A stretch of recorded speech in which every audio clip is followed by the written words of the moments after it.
the heart and soul behind every business. Stories. Welcome to Business Story of the Week, hosted by me, Joshua Laurie. From setbacks to comebacks, from tragedies to triumphs, we inspire entrepreneurs through conversations that matter. Witness the magic that turns dreams into reality. Whether it's your career, business, or life, your success is always one story away. This is Business Story of the Week.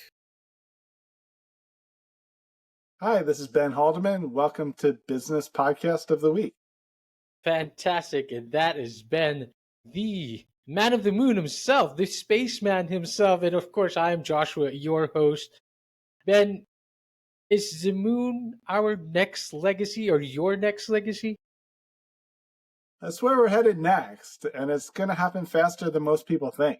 Like the rockets Really? are being built to fly regularly. Yeah. Okay, it's fascinating. I mean, that's where we're going next again, but this time regularly, more efficiently, more affordable, perhaps. We're going back to stay. We're gonna build a base. We're gonna build a community. We're gonna build a village. We're gonna build a city, and we're gonna do it on Mars too. And damn. I'm already loving this direction. I'm already loving what we're going to talk about in this episode. To all our audience and listeners out there, of course, to introduce Ben a little bit, Ben Haldeman is the founder of LifeShip, a space community focused on preserving Earth and expanding life into space. With a background in rocket science and space engineering, Ben has contributed to the design and launch of hundreds of satellites, built telescopes to find new planets, and developed instruments to search for life on Mars. Ben possesses, grounded in a human journey of exploration and expansion. He was early engineer at Planet, where he designed hundreds of spacecraft, and today Ben lives an international community in the countryside of San Diego and is passionate about the future community living on Earth and beyond. He is a visionary space entrepreneur, passionate about making space accessible to all. And again, I'm already loving how we started that off. Ben, how are you doing? Thank you for coming on the show. I'm doing great, Joshua. Thanks for having me. I'm excited to be here and excited to talk about space and talk about my journey and what we're doing to make space accessible to people. That's it. How do we make space accessible to people? Ben, how did this all journey begin? What was a young Ben Halderman like? Was he always into space? Were you always into, looking up to the stars? So I like to build things. I was an Eagle Scout. My nickname was Spaceman, but I was not like crazy space fanatical. But I went to school for engineering and I for mechanical engineering. So I designed and built things. And in grad school, I decided to started designing instruments to look for life on Mars, to look for amino acids in the soil of Mars. And so that got me into space. And then I built telescopes and then satellites and now LifeShip. Now, that is very interesting. Of course, like before we really get into this, because I feel like we're gonna delve a little bit into the sci-fi realm, but not really so fictional, right? Because it's actually really going to happen if it's not already happening or will happen soon. But then to lay the groundwork a little bit, I want to talk about your journey where, like you said, you got into engineering, you built these telescopes, you built these rockets, you got into rocket science as well. Did this all start with the mission or with the vision pointed towards Mars specifically, or was it really a gradual journey where it was basically that led you to space visionary, so to speak?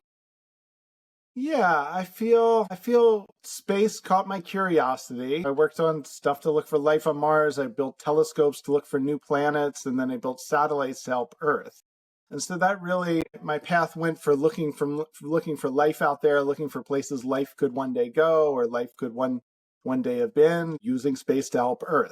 Really like a well-rounded, both about like space and out there, but really about Earth and about life on Earth. And yeah, so that kind of got my curiosity all about life and the universe and the existence of life and where's life going and how does life emerge and yeah, that all, as far as like my purpose, I feel like I kind of just was like following breadcrumbs and all that. But then there was a point maybe 5 years ago where I really felt like, my purpose crystallized Yes, that's it.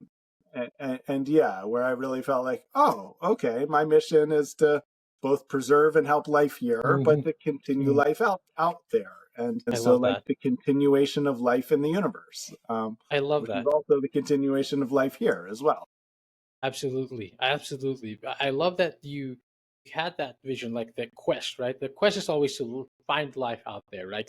Like does life exist anywhere else in the planet, in the universe, or just within our system, our solar system, right? But you stay grounded in that, hey, yeah, we do have a quest to find life out there, but we still, we still need to focus on our life, on the life form that we know back here on Earth. And of course, again, we feel like that mission is really kind of making science fiction into reality, so to speak. And I feel like that's what you're doing with LifeShip. You build satellites to observe Earth, but now you're also launching LifeShip's DNA seed banks, which is to preserve life beyond Earth. Ben, this is really fascinating stuff. Talk to us about LifeShip and talk to us about these seed banks. What are these seed banks? Yeah, so as I was saying, the vision for me came in the rainforest in Central America. I had the vision, I was meditating under this tree, and I had this like deep vision of the earth as one intelligent organism and the earth ready to reproduce. And that's what organisms do. Organisms reproduce. And the earth does everything an organism does, but it hasn't reproduced yet that we know of. And so in the vision, like it was very clear that the earth grew humans with intention and that our greatest purpose here is to help the earth reproduce and to like be stewards of life. And so I kind of opened my eyes from this and I was like, oh, I'm here to, the long sci-fi vision is create the seeds of Earth and send the seeds to the stars and ripple life across the galaxy and green the Yeah. universe. And that's like sci-fi and out there. And then it made sense, like seed banks. Let's back up Earth. Let's save Earth for our grandkids, for our great grandkids, for 7 generations, for 700 generations from now. Let's save all the species that are here today, because we're by one estimate, I heard we're losing 200 species every single day to extinction, and that's a lot of species Gosh. that we'll never see again. And so it makes sense to save a vault and a copy of all the species of Earth. And whenever you save a backup, you don't want all your backup copies in one spot. So the moon is like the next logical place. Like we look up there and see it all the time. It's like we can get to it using technology 50 years ago. So like it's somewhat accessible. And so yeah, I kind of latched onto this first vision of seed bank backups of Earth on the moon, building towards let's send the seeds of life to the stars and continue life in the universe. Fantastic. It's like shooting up these seed banks out there. I love how you call it backup because we have plant species here, perhaps that, like you said, going extinct, getting another chance, another lease at life elsewhere if we put them in these seed banks, shoot them up into space, and hopefully, they land somewhere and then proliferate. Okay, not literally, of course, right? But it's like it's a lot like space exploration, planting a tree, but planting a tree out there up into space. How do you envision these seeds, though? How do you envision these seeds of LifeShip growing to forests of future communities? But another layer to that question I'm thinking, Ben, is that, I mean, these environments are not going to be like Earth. Some of these species might not survive in that kind of environment. Maybe we come up with a different species or something like that. But how do you envision seeds, starting with the seed banks, of course, how do you envision them spreading? And do you think, is the moon the perfect place to start and why? Yeah. And so we've already sent 3 of these to space. Hmm. The next one going to the moon in December is the one like that has the biggest collection so far.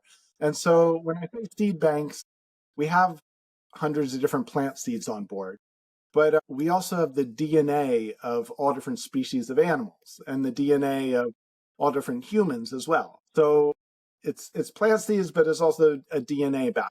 And yes, and there's already a project out there that is working to bring the woolly mammoth back from DNA from the woolly mammoth. So it's credible that within and scientists actually have cloned species from DNA. So saving a copy of DNA is the blueprint of a human or a blueprint of an elephant or a blueprint of whatever. So to a first order, like, we're saving the DNA of all different species, and for some plants, we're saving the seeds as well. But doing all the seeds that's a bigger volume than DNA. So the vision, like, is the DNA backup of Earth, because that's like the blueprint of Earth. And we don't put this on the moon expecting it to just add water and it'll grow or anything. Like, Earth doesn't have an atmosphere. It is like just like a vault backing up this code of life.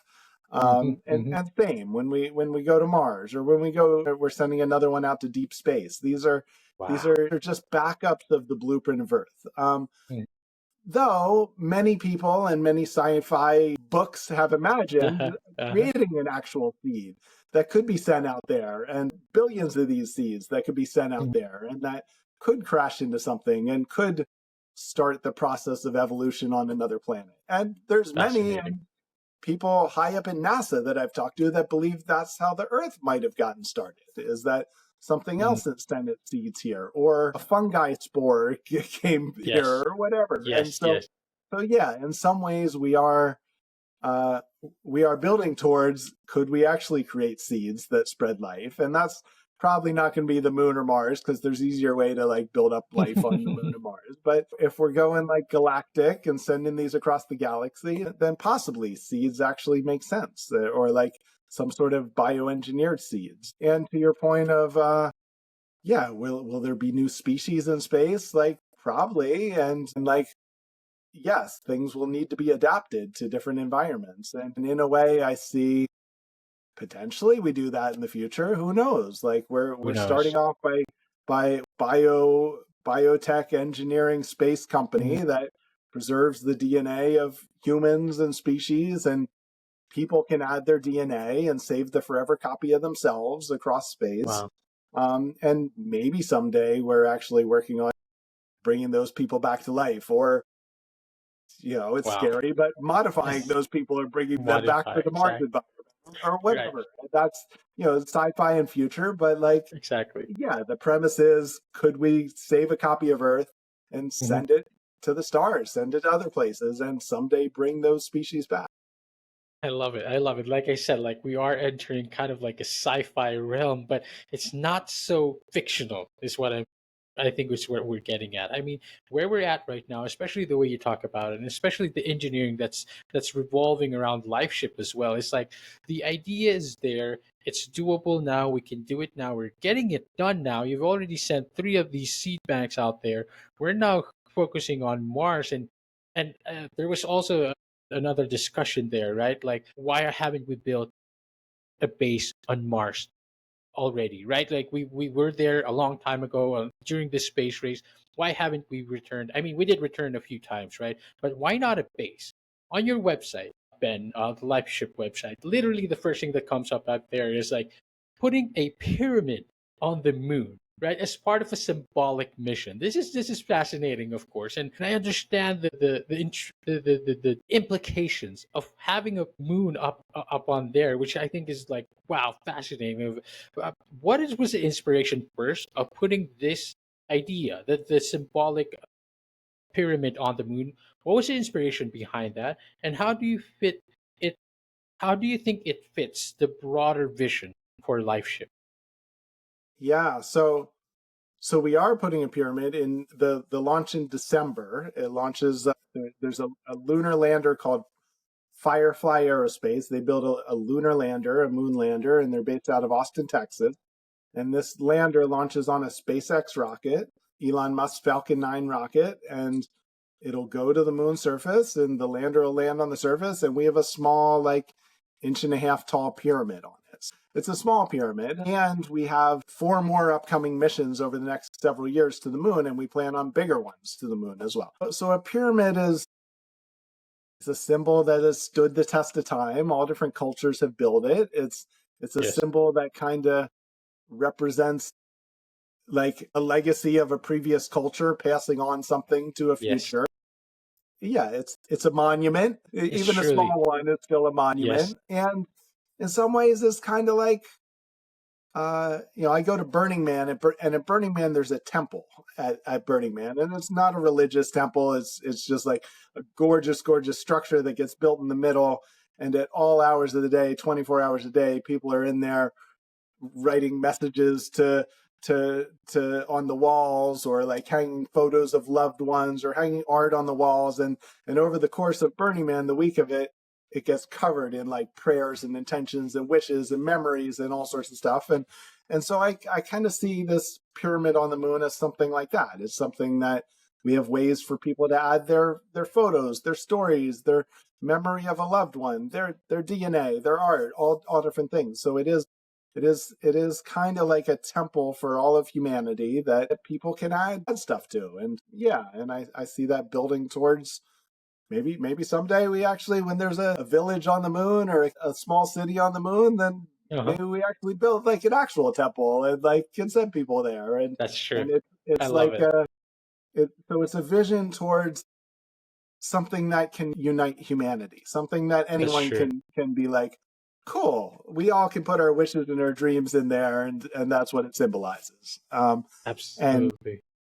And it's like it's like a testament, right? Like a testament to mankind. The stories of like the pyramids like existing before the Egyptians even settled. It's always a story that has stood the time, like a test of time, right?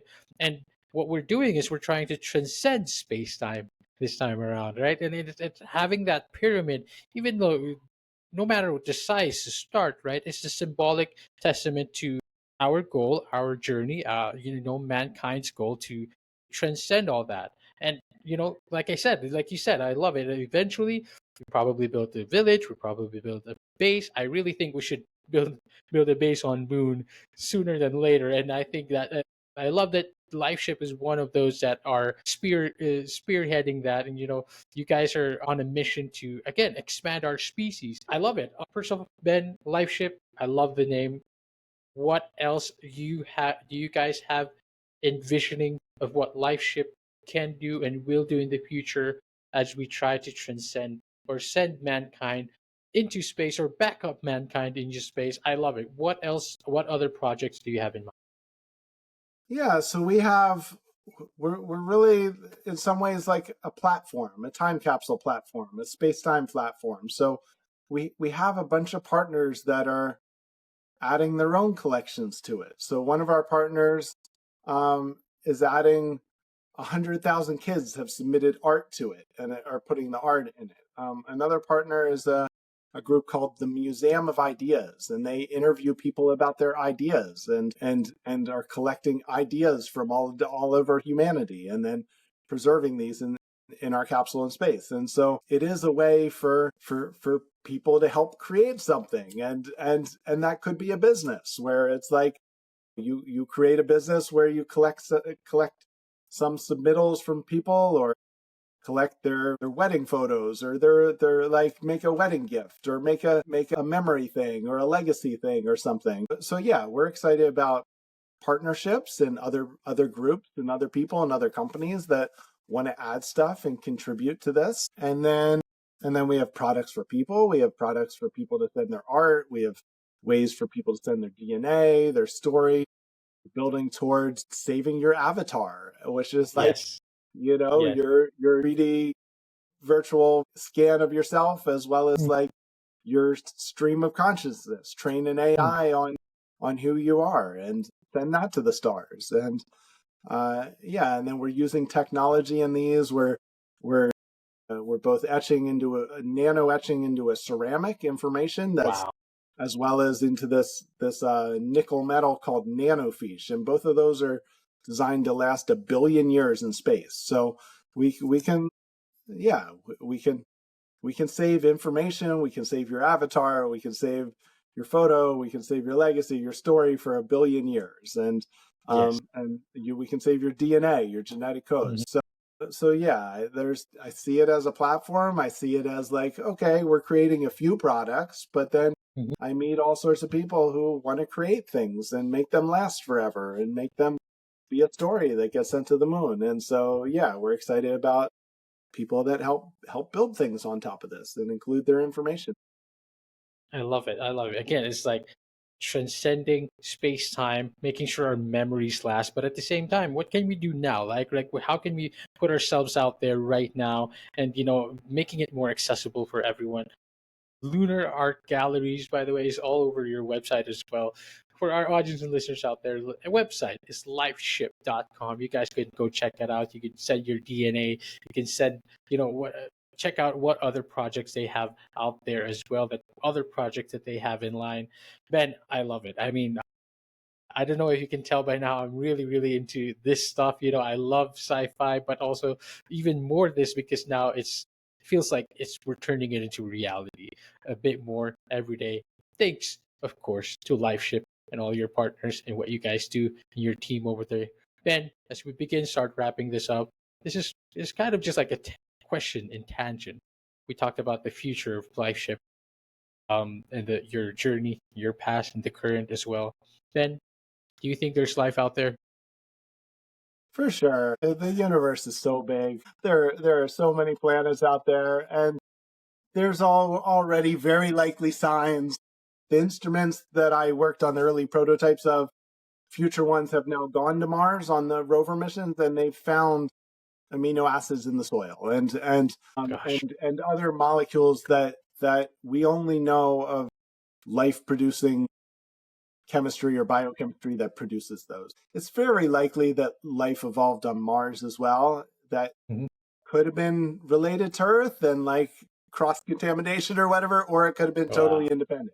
And there's also signs that life might have evolved in the atmospheres of Venus. So it's possible that life just evolves. That's what the universe does. It's like Mhm. you get the conditions right and then life happens. And so yeah, I think there's likely a lot of life out there. There's a lot of galaxies out there. There's a lot of stars in our galaxy. I think by some estimates, it, there may not be another planet with intelligent life at this very moment in our galaxy, Mhm. like, Mhm. but there very likely is the universe. And I love it. um, yeah, so whether we meet them or we hear from them, I don't know. I think reality and consciousness is a complicated topic, Absolutely. but I do feel that the universe is intelligent and that there is other intelligences out there, and it's Mm. informing what's happening here today, because like the whole Love universe it. is unfolding according to the intelligence of the whole universe, and that Mm. intelligence of the universe, I from my experience, like time is kind of an illusion, and the Mhm. future and the past all exist like at the same time as now, and so Truly. that anything that happens in the future, anything that happens in the past, like all is informing this very moment and what's happening right here, right now. And so, yeah, I think there's alien intelligences. I think they inform what happens here today. I think there's other dimensions and some sort of ways of communications happening. And but yeah, I don't know if like little green men have landed here and are in some Well, secret whatever lab or happens, not. and whatever the instances are, if we do find that life out there, the very best thing we could do and what you guys are doing now, at least making sure that we put ourselves out there and that our memories and our stories remain out there, and whether that reaches someone or not, hey, we're out there, we're reaching for the stars, so to speak, and if we miss, we will quite literally land on the moon, which is what we're trying to do currently. And of course, again, what the website for our audience and listeners out there is lifeship.com. Go check that out. Go connect with Ben as well on LinkedIn and all the other socials he might have. Ben, thank you so much for coming onto the show. Anything else you'd love to leave behind the audience? Yeah, I love this topic. Anyone who has ideas or is passionate and wants to reach out, I'm happy to connect personally and have a conversation. And Yeah, and I'm just grateful to be on this mission. Like it is, Yes. I feel it is such a beautiful mission. It's not just about humans going and conquering. It's like it's a mission for life. It's a mission. Like the continuation of life. It's about our ancestors and our roots and where we come from and where we're going. And like we are at like, for some people it's like, why put the effort into space? But like it is happening, and it's happening fast. And the rockets are turning into like airplanes, and like SpaceX is building thousands of these next big rockets, and they're fully reusable.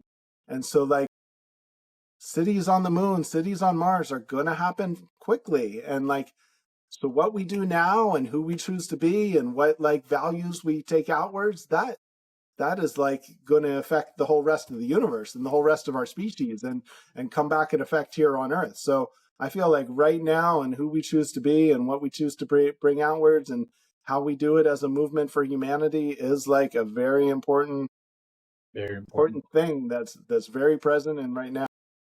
Yes, and a very important mission, and a mission that we are undertaking right now, a mission that is being led by LifeShip. Ben, thank you so much for bringing your knowledge with us today, and of course, for being here on the show. Thank you. Thanks, Joshua. To all our audience and listeners out there, thank you for watching this episode. We hope you guys enjoyed this one. We will see you on the next one. Bye-bye. All right, so here's the thing. We try to get a little bit better every day, but we can't do it without you. So if you like the video, make sure to like and subscribe below. And if you have any comments, just leave them in the space under.